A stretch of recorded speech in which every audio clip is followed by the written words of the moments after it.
Day 1 classic place కొట్టామన్నమాట. And day 2 men's fitness and men's physique ఆడాను. నా body condition కి నువ్వు అసలు కొట్టలేవు, ప్లేస్ కొట్టలేవు, నీకు 1 year అయినా టైం పట్టిద్ది, ఆఫ్ సెషన్ కి వెళ్ళి వర్క్ చేయాలని చెప్పి అన్నారు. బట్ నేను రాంగ్ చేశాను అనమాట వాళ్ళు అనుకున్నది. నేనైతే రెండిట్లో ప్లేస్ కొట్టి చూపించాను. మెన్స్ ఫిట్నెస్ లో 4th ప్లేస్ కొట్టాను అనమాట. చాలా హ్యాపీగా ఉంది. పోజింగ్ కూడా చాలా బాగా చేశాను. మా కోచ్ దగ్గర నేర్చుకున్నాను, ఆనంద్ భాయ్ దగ్గర. ఆయన్ని కోచ్ గా తీసుకోవడం నాకు చాలా బెనిఫిట్ అయింది. నేను బయట విడిగా పోజింగ్ కట్టుకోవాల్సల్లా ఆయనే నాకు వర్క్ షాప్స్ పెట్టి కండక్ట్ చేసి ఇచ్చాడనమాట. ఇంకా నేను వర్క్ చేయాల్సింది చాలా అయితే ఉంది. గోల్డ్ కొట్టిన దాకా నేను వదలను, వర్క్ చేస్తాను, కష్టపడతాను, ఇంకా డిసిప్లిన్ గా ఇంకా హార్డ్ వర్క్ చేస్తాను. నేనైతే రెడీగా ఉన్నా. గోల్డ్ కొట్టేంత వరకు నేను వదలను. ఇంట్లో వెల్కోర్ బ్రాండ్ వాళ్ళు ప్రీ వర్కౌట్ అండ్ క్రియాటిన్ ఎక్స్పో పెట్టారు. అవి టేస్ట్ చేసి ఫీడ్బ్యాక్ ఇస్తే మనకి గిఫ్ట్ హ్యాంపర్ అయితే ప్రొవైడ్ చేస్తున్నారు. నిజంగా బ్యాక్ స్టేజ్ ఎక్స్పీరియన్స్ మాత్రం పీక్ లెవెల్ ఉంది. చాలా మంది వచ్చారు, చాలా క్రౌడ్ గా ఉందన్నమాట.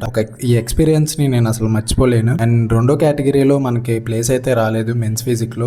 నేను ఎక్కడ మిస్టేక్ చేశానో తెలియదు. డెఫినెట్లీ నేను కంబ్యాక్ ఇస్తాను స్ట్రాంగ్ గా. మీరు సపోర్ట్ చేసినందుకు చాలా థ్యాంక్స్. ఎవరైతే విషెస్ చేశారో అండ్ విషెస్ చేస్తున్నారో, స్టోరీస్ మెన్షన్ చేశారో వాళ్ళందరికీ చాలా చాలా థ్యాంక్స్.